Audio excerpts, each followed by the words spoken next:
the first reading, precisely Acts of the Apostles, chapter 10, we see Peter in Cornelius' house.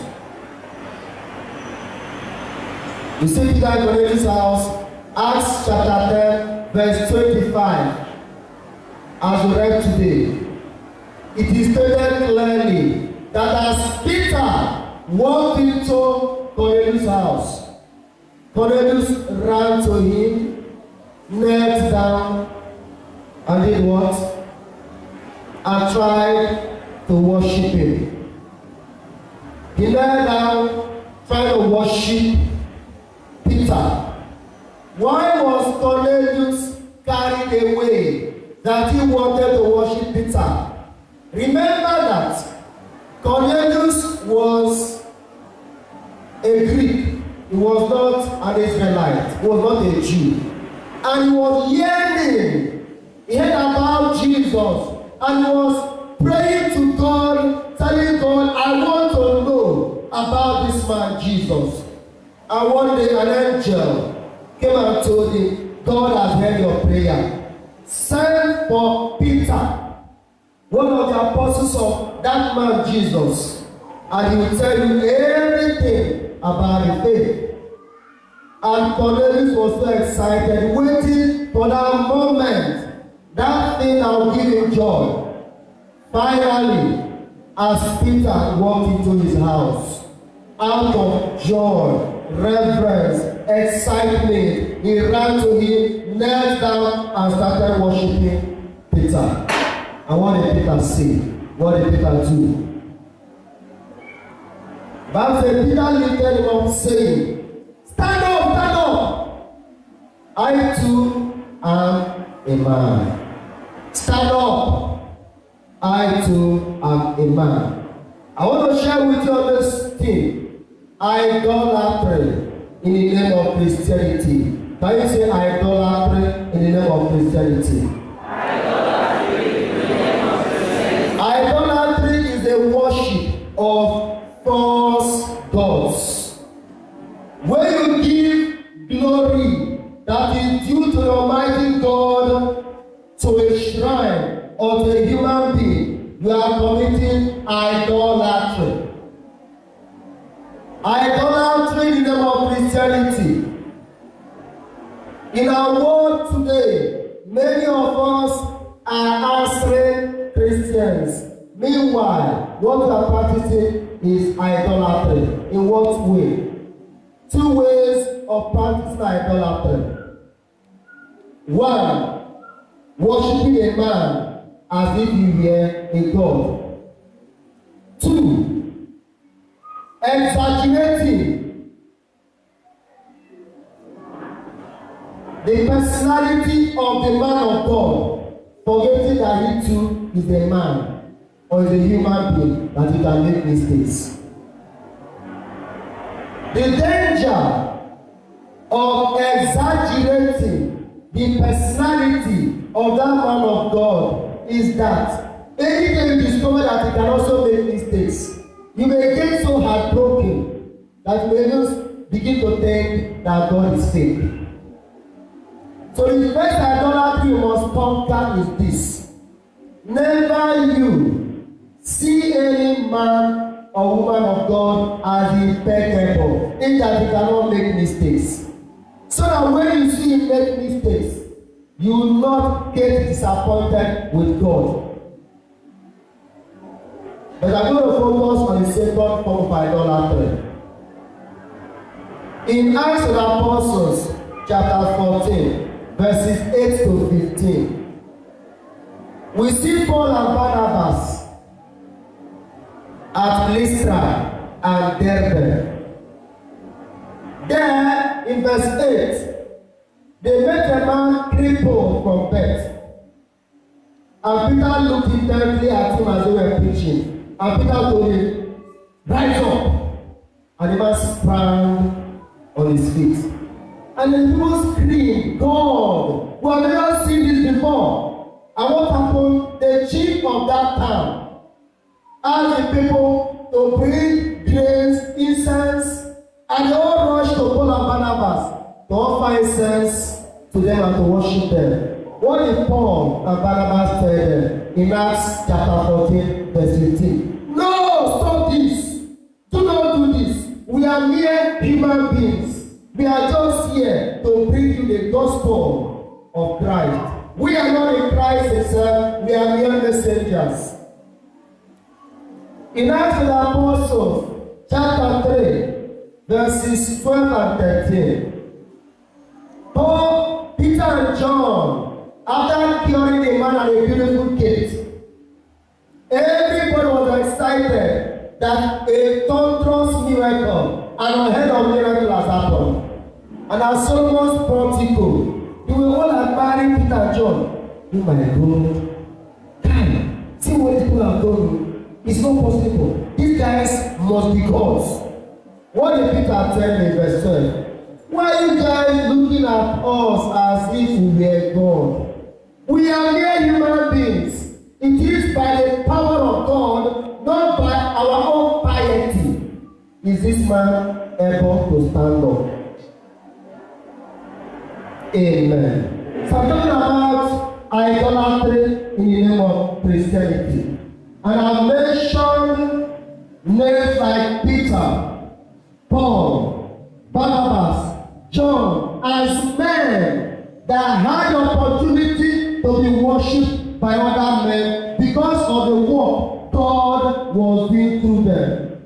But they refused to fall into that temptation. I remember that in Daniel chapter 2, verse 46, it's possible Daniel is actually my hero as far as the Bible is concerned, outside Jesus. Daniel is my hero. But I have a problem with Daniel in Daniel chapter 2, verse 46.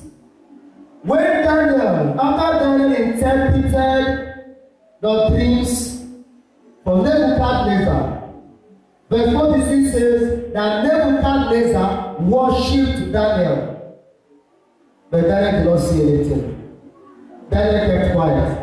And after worshiping Daniel, he gave Daniel plenty gifts. But meanwhile, that was Old Testament. But all the great men in the New Testament, no of them accepted to take the place of God. Because I will never share my glory with anyone. God will never share his glory with anybody. But many so-called, self-acclaimed, appointed, and even ordained men and ministers of God these days are now tempted to take the place of God to share God's glory. And many of us are supporting them to share God's glory. That is idolatry. In Matthew chapter 4, the great temptations of Jesus, in the first temptation, Jesus just told the devil, it is written, man does not live by bread alone. In the second temptation, what was the second temptation? To jump down from the pinnacle of the temple. And Jesus told the devil, what? Thou shalt not put the Lord your God to the test.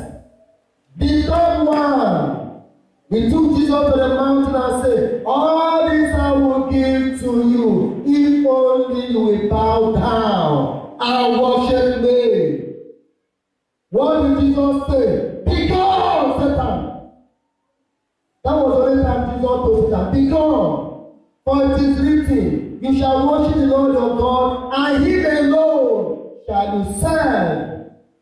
But today, many of us are worshiping men of God, women of God, so-called prophets of God. There are people now who don't go to the Bible. They will tell you, my pastor said, my prophet said. You will not go out until your pastor says you should go out. You will not even eat food. You see a woman you want to marry. You take the woman to your pastor, and your pastor or your prophet tells you, not a woman. Somebody you know you love with all your heart, and then all of a sudden you refuse to marry her because my pastor said she's not the right woman. Is the pastor a medical doctor? Is the pastor the one who found a woman? What is pastor's business with a woman that decided to marry? What is your business? If my papa, I be my mama. My pastor say. And then you see some of these modern, new, universal man of God, men and women of God, when they are talking, to be as if it is God himself talking. And when somebody says the man of God, whenever he opens his mouth, and he keeps telling you, God says, you have a night dream, you say it's a vision. All your dreams are vision. God told me. As I was eating, God told me. But my dear brothers and sisters, there is no human being on earth that God talks to every day. No human being. If there's any human being on earth that God talks to every day, then you should be in heaven, not on earth. If you give us the impression that every day God is coming to you, you are a liar. Because even Jesus on the cross did not hear the voice of God. Jesus on the cross said, my Father, why have you abandoned me? God did not speak. So who are you to hear God talk every day? Idolatry in the name of Christianity. A pastor walks into the church and it is as if Jesus has appeared again. Every appearance of the pastor, of the prophet is like an apparition. That is idolatry. When Michael Jackson was alive, in some of his concerts, you see people even fail to collapse and die, right? These days, when some pastors are about to minister, or some prophets are going to minister, you see people being carried away because their focus is on the man of God and not on God. It's a very big problem we have in Christianity now. That many of us men of God are now taking God's glory. Any day, anybody begins to see me, consider me more important than God, then I'm in trouble and that person too is in trouble. Many of you here who are Catholics or who are Christians, ask yourself, are there places you go to?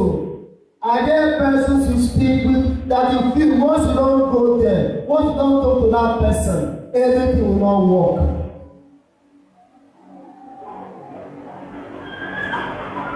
There are so many prophets and pastors reigning now, the social media.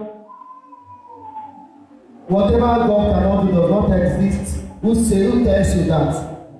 Whatever God cannot do does not exist. My dear, God will not do everything.